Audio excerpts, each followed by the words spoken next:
Today's lesson we are talking how we're going to get the perfect downswing, because I'm going to share a drill with you that's going to help you achieve this. I share it with so many of my students, and it's one of my big beliefs in the golf swing that if we can master this little position in the downswing, we're going to see that we're so much more consistent. Let's get stuck into this lesson and find out how we're going to do that. Now, for those of you that are returning viewers, you'll understand what this hoop is about. But if you aren't a returning viewer and you're new here, why not subscribe to the channel for more free golf lessons? And let me explain why I've got this in my hand. If you know my beliefs on the golf swing and what we know about the golf swing as well, is that as we swing the club has to move around our body on a circular-like motion, and that would be the plane. Now, each club that we have in our bag sits at a different angle, and that would dictate the plane that we want to swing it on.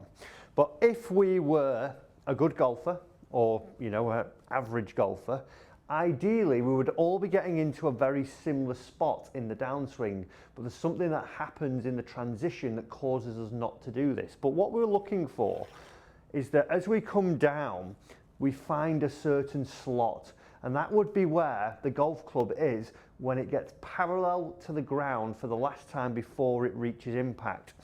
If I start to twist and tilt my plane, then I'm never going to find this position in my downswing. And regardless of how you swing the golf club, whether it's a little bit in, a little bit out, a little bit different to each and every other golfer that you see or watch on the television, we're all going to ideally try and find this position. Whether you're Adam Scott, Jim Furyk, Nelly Korda, they are all trying to get into this little slot that they can find to help them find this more consistency. I'm going to be using this handy tool, Hack Motion, to help me with this drill. But if you've not got one, don't worry, you can still do the drill. Because if we don't, this is what would happen, and this is what we tend to see. As I address it, and as I've said, if you've not got the Hack Motion, you're going to be looking in the mirror behind you or at a camera ideally, just to give yourself an idea and give yourself some feedback of where this position is. But one of the big keys and why this is happening and why the Hack Motion is good for us is how the wrists play a part in this position that we're trying to achieve. If I take my address position and I were going to go through what I see a lot of golfers do, if I get comfortable and then swing up to the top, the first thing that would happen is that the wrists get a little bit extended in the transition. So from backswing to downswing, I would see that I get a little bit too much extended. I start the downswing with the hands and the golf club, and it leads me into a position like this where the club head is going to be out in front of the hands too much. And as we can see there, I'm not in the green slot with the Hack Motion, so it shows me that I'm not in an ideal place. Because if I were to now deliver this golf club to the ball, what we would see is that I get a little bit of a slicey shot there. It doesn't go very far, and it doesn't deliver the consistency I want, because the path is working quite a way from out to in. And if I were swinging from 14 degrees from out to in, which means that I'm swinging from here to here relative to my target line, I've now got to do something with the face to try and get that golf ball back on target. Hence why we see a lot of slices coming from this and seeing like a lot of sort of glancing blows across the club face. And this is whether it's with a driver, a pitching wedge, a 7-iron, this is what is going to happen.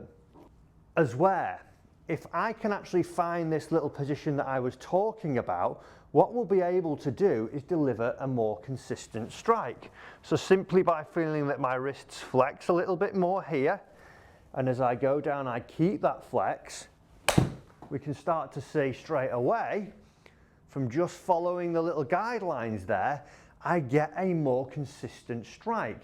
And that is because now my path has really neutralized out. It's gone to 2 degrees into out. The face then doesn't have to be manipulated to try and get the ball started on target, which is going to lead to more consistency in my strike, lead me to delivering the club in the correct manner, and ultimately get me doing more of the right things when I'm trying to swing the golf club, just by simply finding this position. So What we need to do is just go through some small swings, and I'll explain now of how we're going to do that. Now, when we're doing this, what we want to try and do is build up from some small ones, slow speeds, because we will have some stop and starting and some shots. So here the flag's 154 away from me, but I'm only going to be hitting it 50 or 60 yards to start off, because what I'm trying to understand here is how my wrists are playing a part of this, and also trying to actually find the position here. And once you do this, and once you start getting used to it, you'll be surprised how far you actually hit it from the stop and start position here, because you're going to deliver the club in a more efficient manner. You're going to get those really good strikes. So let's just run through the drill now. So, like I say, if you've not got hack motion, that's fine. You're going to want the camera behind you. You're going to want some reference points. This yellow cane I've got here is a really good reference point. My feet line, which is parallel to my ball to target line, is also another good one. But what I'm looking for now is that as I would take my address and then I move up into the top of my backswing, I want to try and understand how my wrists are going to go and play a part, because if I get too extended, that leads me to getting that club outside the hands in the downswing. As well, if I just flex my wrists and I start to move them down in my downswing, we can start to see that once I'm here and I pivot my body correctly, the club pretty in line with the hands here, I get into the right position, and we can see that from the hack motion there. That is where we want to be. So as I would deliver this golf club, not my best strike, but it is hard to do when you're doing the little ones, it's going to still start on line a little bit more consistently.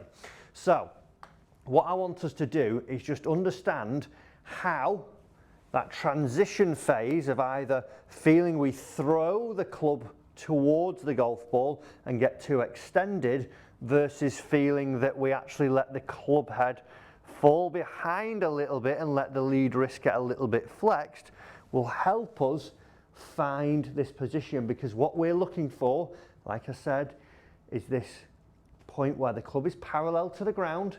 We'd want to see that the toe is slightly turned over the heel, and that the club head is somewhere in line with the hands. We don't want it too excessively out in front of us, and we don't want it too excessively behind us, because then I'm going to get that glancing blow and it's not being a good downswing.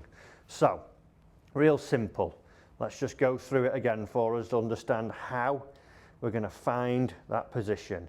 So we take our address, we get up to the top, I find that little bit of flex and just look at how much this alters.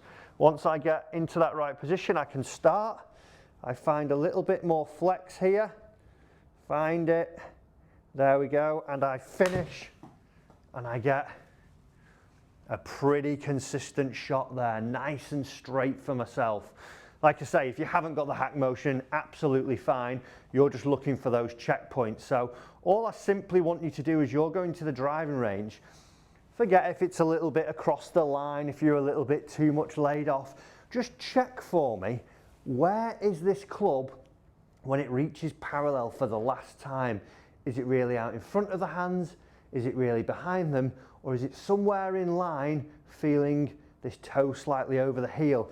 Because if we can do that and we can find it more consistently, what we're going to see is that as we get up to the top, we're going to now find the positions where I can start to deliver a little bit more of a consistent strike.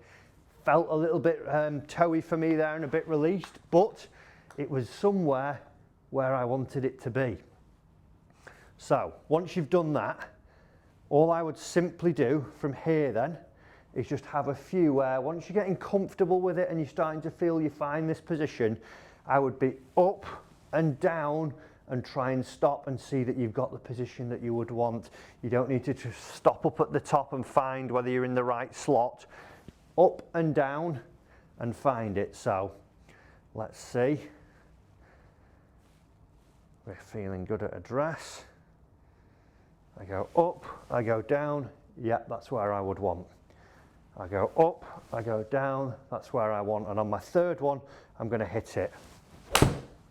And what we start to see once we're doing it, and I just play that golf swing back for us there, will notice that it's somewhere around where it needs to be. It's not getting too far out in front of us or too far behind us. Like I said at the start of the video, Jim Furyk to Adam Scott, two very different backswings, look very different, but all the best players are finding this position here and starting to deliver the golf club in the manner that is going to give them the most consistent strikes possible. So guys, if you are struggling with that consistency of your strike and feeling like the club head is a little bit out of touch, feeling like it's out of place, go through that drill there. Check out the Hack Motion website as well, because there are some guidelines on how you would go through this drill and help you achieve it, even if you've not got one. But we're looking to find that good position in that P6 here and see that as we go through, we can start to deliver more consistent golf swings. Guys, I hope that drill has helped you. It's helped so many of my students in the past. Give it a try. You should start to see that you get more consistency from your golf game. As I said earlier, do make sure you subscribe to the channel. Plenty of videos on here to help you improve. Why not check another one out here, and we'll see you in another lesson very soon.